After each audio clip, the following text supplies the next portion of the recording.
नमस्ते प्रणाम गीता ध्यानम् ॐ पार्थाय प्रतिबोधितां भगवता नारायणेन स्वयं व्यासेन ग्रथितां पुराणमुनिना मध्ये महाभारतम् अद्वैतामृतवर्षिणीं भगवतीम् अष्टादशाध्यायिनीम् अम्ब त्वामनुसन्दधामि भगवद्गीते भवद्वेषिणीम् O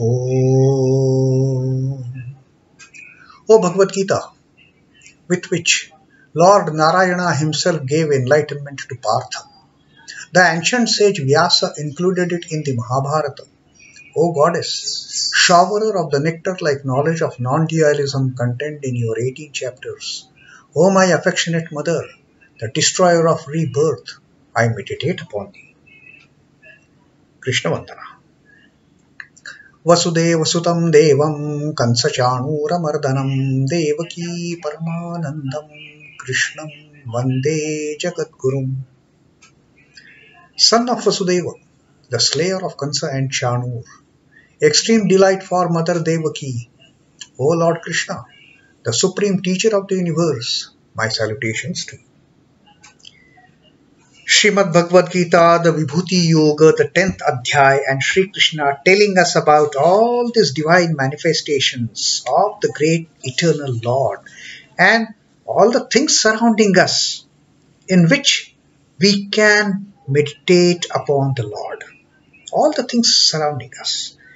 And Sri Krishna has started disclosing without leaving anything under his sleeves. He is telling each and every aspect where the Lord has pervaded this creation. He told us about the Atma in all the jivas, that Aham Atma Gudakesha Sarva Bhutashaya Sthita, in all the living beings, the soul aspect that you see, the Atman that you see, I am that, and I am also in the process of birth, preservation and destruction. The beginning, middle and end. So that was the generalized description of the Lord pervading this creation.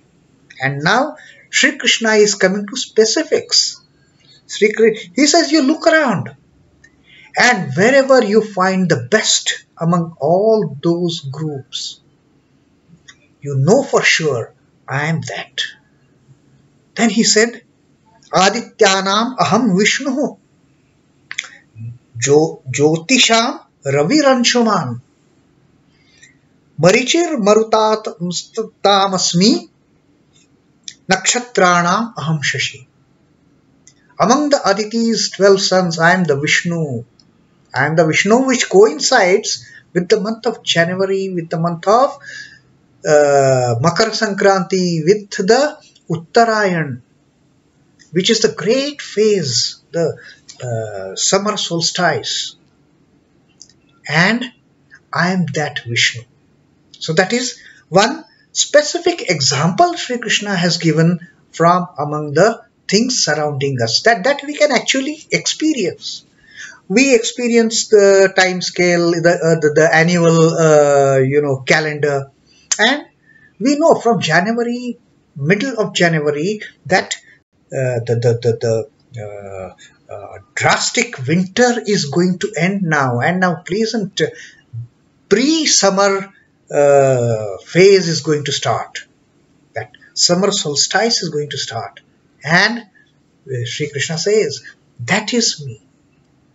Know for sure I am that Vishnu who coincides, that Vishnu as a name coincides with that particular month among the 12 sons of Aditi. Then Krishna says, among the luminary objects, Jyotisham Raviransuman. Ravihi Anshuman. Anshuman is radiant.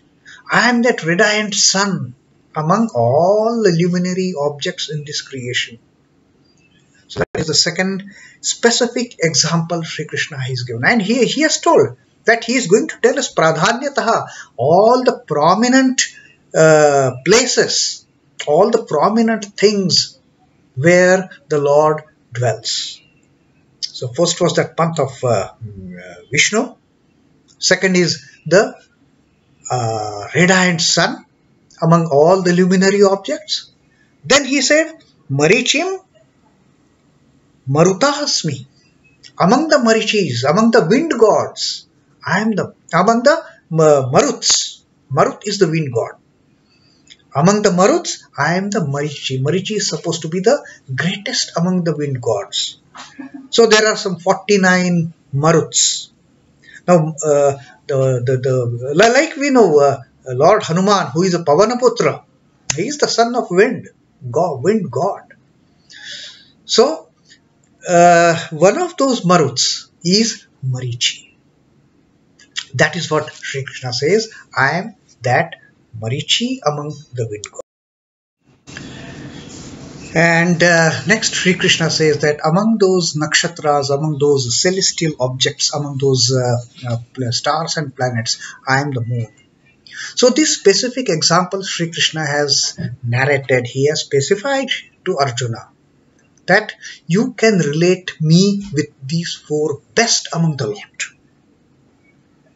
Remaining things are also there, fine, but whichever you find the best in all these things surrounding you, know for sure I am that best. Yeah. So that was the 21st shlok that we had read, and now in today's 22nd shlok, Sri Krishna is again telling us where all we can find the presence of the great Lord.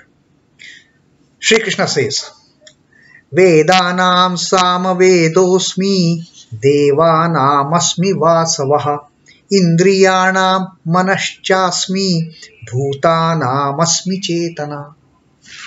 Now in this list that Sri Krishna is sharing with us, he has added 4 more specific examples where we can know for sure that this is where the Lord dwells.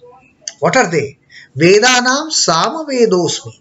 Among the 4 Vedas that you know, the 4 Vedas, Yajurveda, Rigveda, Yajurveda, Sama-Veda, Atharva-Veda, Sri Krishna says, I am the Sama-Veda. Now why that is so? The Vedas are all the ancient, the scriptures. Vedas are the primary spiritual texts, for that matter, of the ancient times, which tells us about various kind of spiritual practices, the rituals, and also profound truths that are embedded in these Vedas. The Rigveda, the Yajurveda, Sama-Veda, Atharva-Veda, and not only that, even the way of living, even the codes of conduct, they are also part of these 4 Vedas. But Sri Krishna says, I am the Sama-Veda among all the Vedas. He has given prominence to Sama-Veda, for that matter, even compared to Rigveda, which is the most ancient, Yajurveda, or even the Atharva-Veda. Now why so? If you start studying the Vedas as such, Rigveda, Yajurveda, these are highly text oriented. Even the Atharva Veda, they are all highly text oriented, and lot of theoretical knowledge also embedded in them, included in them.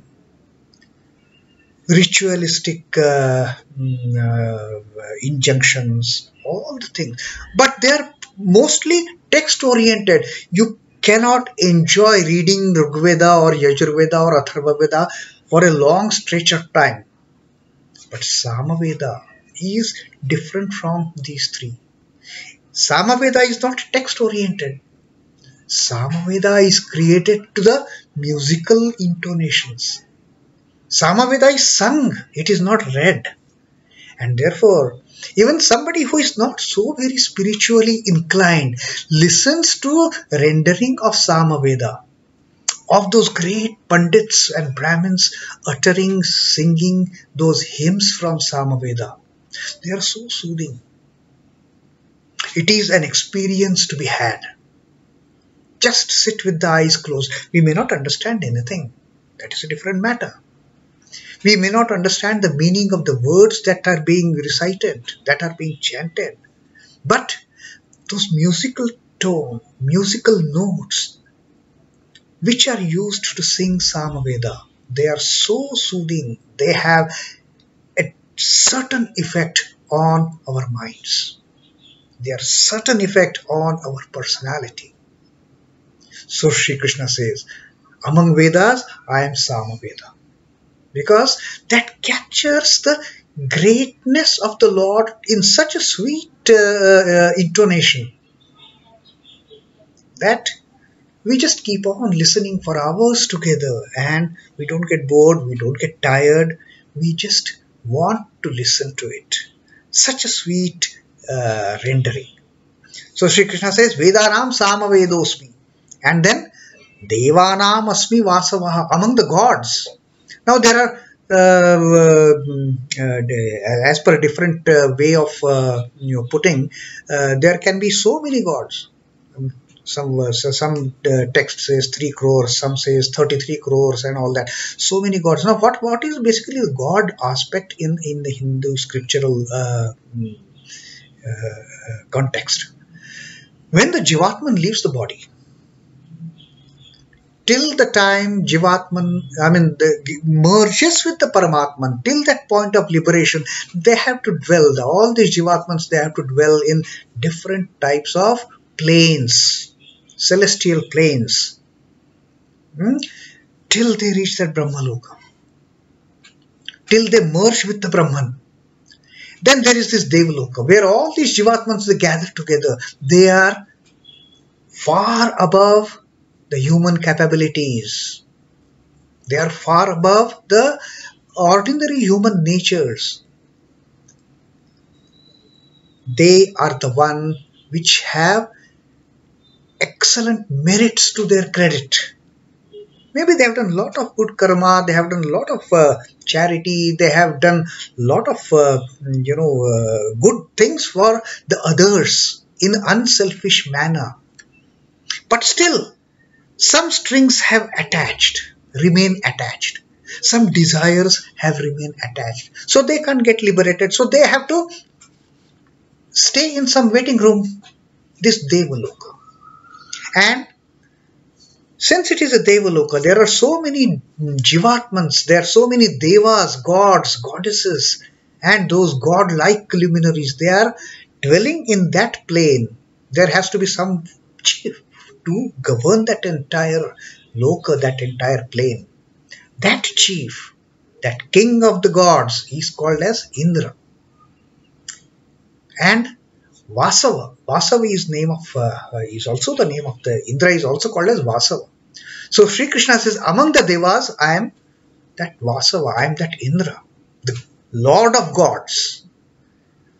Lord of gods, demigods, goddesses, demigoddesses, then there will be those apsaras and angelic angels. So, Indra in the Devaloka, I am that. Devānām asmi vāsavaḥ, I am the Vasava of among those Devas. The chief most among the Devas, chief most among the gods, I am that. So that is as far as the planes beyond are concerned. As far as the scriptures are concerned, Krishna says, I am Sama-Veda. As far as the planes beyond this earthly, worldly plane is concerned, where the Jivatman has to stay for a while in that Devaloka as a god, and there also, what happens? This Indra is not at a permanent position.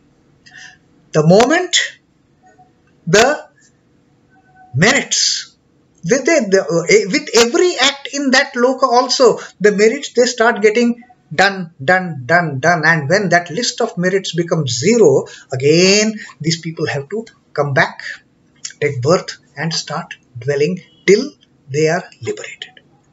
Now, Krishna says that in this Devaloka, the chief among the gods, the Vasavaḥ, the Indra, I am that. Next he says, indriyāṇāṁ manaśh chāsmi. Now Sri Krishna brings us down to the lower level of these senses, the 5 senses that we have. The indriyas that we have, sense organs that we have.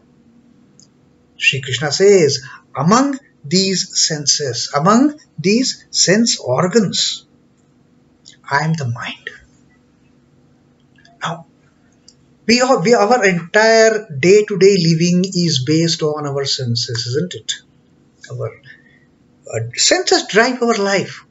Senses are driving this entire worldly life, for that matter.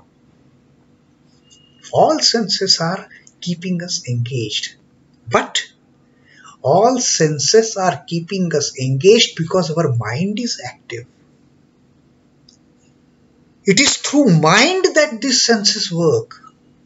The senses give that impetus to the mind, and mind makes these sense organs work. For example, okay, I am talking, you are listening, right? This sense organ, ear, is doing its work. The sense of hearing is doing its work. But if your mind at this time is somewhere else, what is happening in kitchen? Or what is today's talk of discussion in the ashram?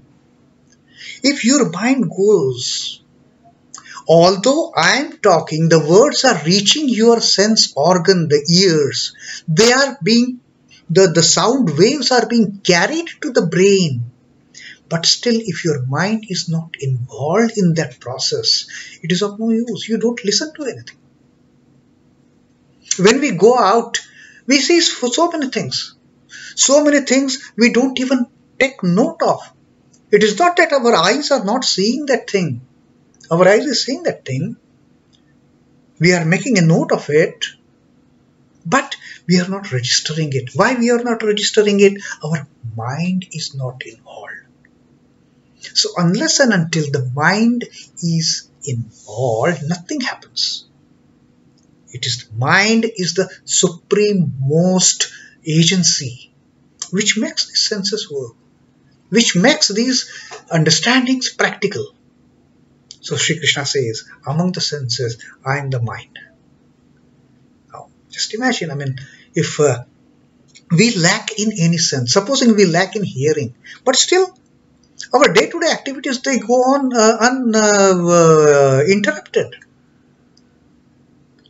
If by chance we say lack the sense of smell or sense of seeing or sense of touch, but still life goes on because our mind takes its place. Our mind shows us the way how to make up with that lost sense. Our mind tells us. Our mind is the wonderful guide, and as they say, mind can be the best friend of a man and mind can be the worst enemy of a man.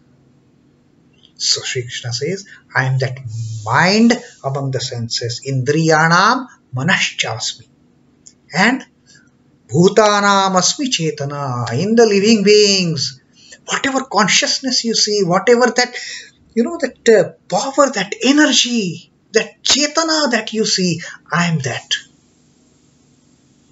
Till a person is alive, a person, even if he is a jada, even if a person is absolutely dull, but still that chetanā inside, that consciousness inside, that acts as a spark to his personality, as a spark to that living force, that life force, the chetanā, the consciousness.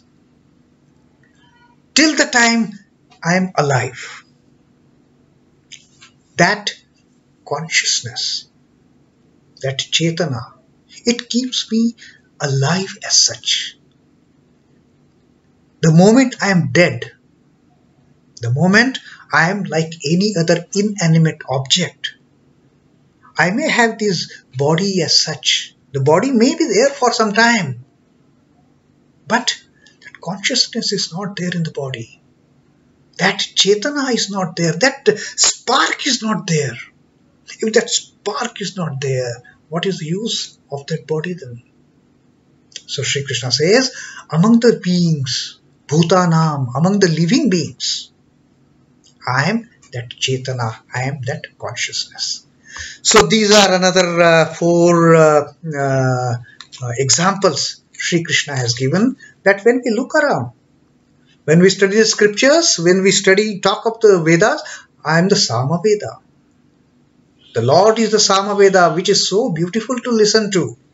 Such musical and such in that it appealing to the heart. So among the scriptures, among the Vedas, I am the Sama-Veda. Among the lords, I am the Indra. I am the chief most among the lords. Among the senses, I am the mind. Mind goes berserk and person goes off. There is no use, as such. There may be Chetana inside, but it's of no use then if the mind is not there. And again Sri Krishna says, as far as the living force is concerned, living being is concerned, I am that Chetana. Once that Chetana is out, that living being, that being is as good as a stone of no Chetana inside, no consciousness inside, no spark inside. So these are the four examples that Sri Krishna has given to us in this 22nd Shloka of the Vibhuti Yoga, where we can relate Lord to be dwelling in these four places. Sama-Veda, then Vasava, the Indra, position of Indra among the lords, then mind among the senses, and that spark, that consciousness, that spirit in the living beings. These are additional four places where we can meditate upon, where we can look for the Lord, where we can understand this is the Lord. So these are four pradhanyataha, another four examples Sri Krishna has given in this 22nd verse of the Vibhuti Yoga, the 10th adhyaya of Srimad Bhagavad Gita. Om Namo Bhagavate Vasudevaya. Sri Krishna Arpanamastu. Jai Sri Ramakrishna. Jai Thakur. Jai Ma. Jai Swami Ji.